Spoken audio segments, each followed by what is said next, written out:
Assalamualaikum warahmatullahi wabarakatuh. Perkenalkan, nama saya Kusnadi Holiansyah dari Prodi Ekonomi Pembangunan, Fakultas Ekonomi dan Bisnis di Universitas Trunojoyo Madura.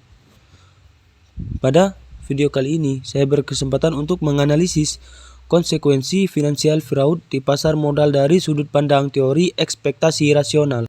Dalam abstrak, fraud ialah suatu aksi yang disengaja untuk mendapatkan keuntungan yang tidak legal, baik untuk diri sendiri maupun industri.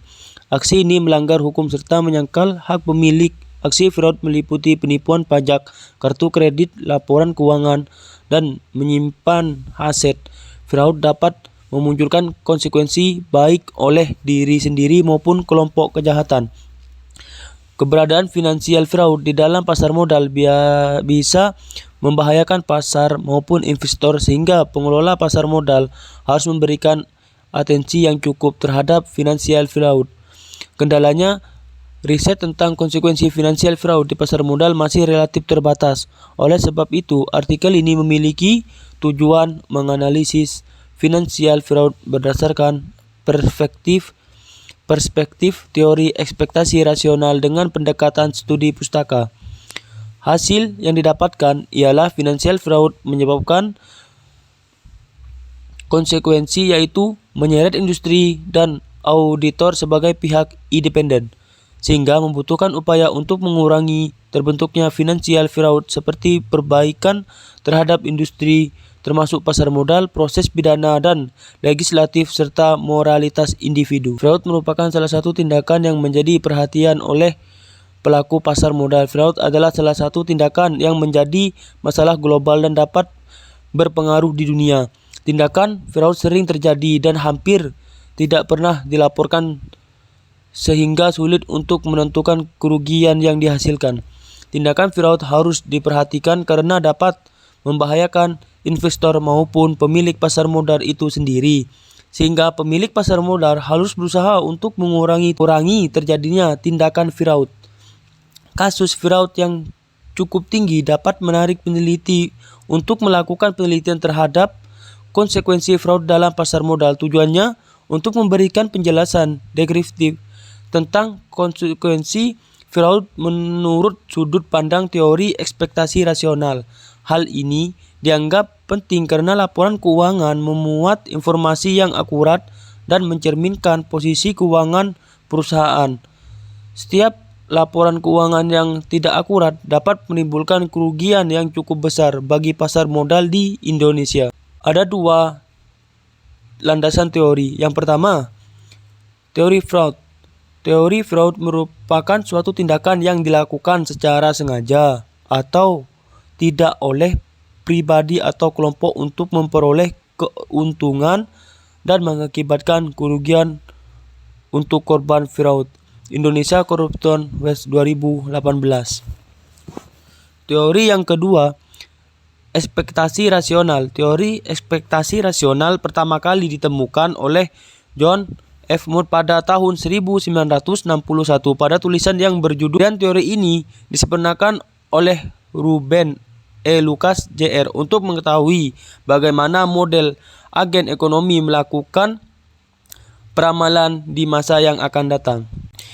Teori ekspektasi rasional mempunyai dua asumsi. Yang pertama, menganggap bahwa semua pelaku kegiatan ekonomi bertindak secara rasional.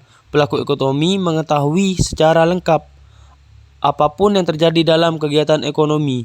Asumsi yang kedua, beranggapan bahwa pasar dapat beroperasi dengan efektif dan efisien menyesuaikan perubahan yang berlaku. Metode penelitian yang digunakan adalah metode penelitian deskriptif dan bibliometrik untuk menjelaskan tentang tindakan fraud dalam teori ekspektasi rasional. Data dalam penelitian ini adalah data sekunder. Gambar yang pertama menunjukkan keluaran dari program Fast Viewer. Program ini dapat digunakan untuk mempermudah peneliti melakukan sistematik literatur review. Gambar ini merupakan gambar dari hasil pemetaan topik financial fraud atau kapasitas penyerapan dari data artikel jurnal ilmiah yang berasal dari Scopus. Dari gambar ini diketahui hubungan antara topik dengan kapasitas penyerapan dari segi keywords kata kunci bukan keseluruhan isi artikel, di mana dapat kita ketahui semakin dekat jarak keyword maka semakin erat juga keterikatan antara keyword tersebut dan sebaliknya. Sedangkan gambar yang kedua menunjukkan hubungan antara topik dengan keterangan tahun. Keterangan tahun ini dapat dilihat pada sudut kanan bawah.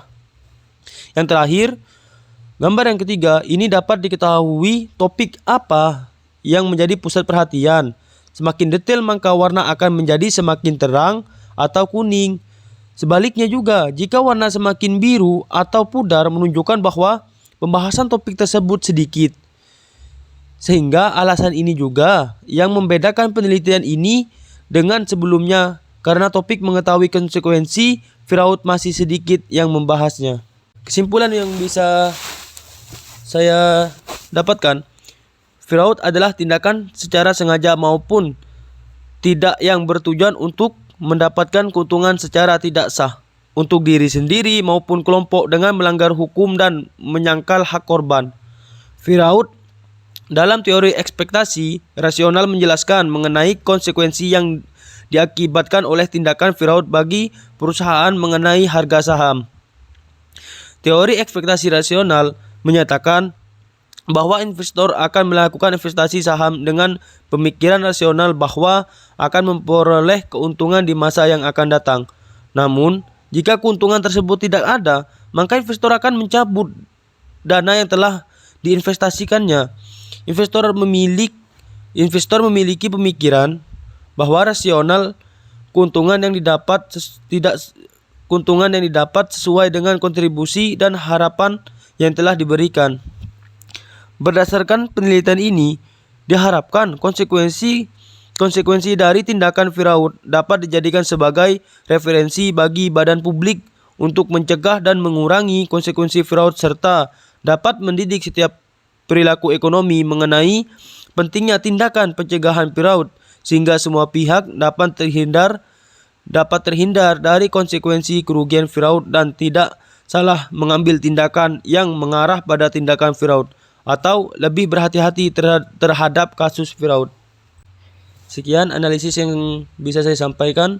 Apabila ada kekurangan mohon maaf. Wassalamualaikum warahmatullahi wabarakatuh.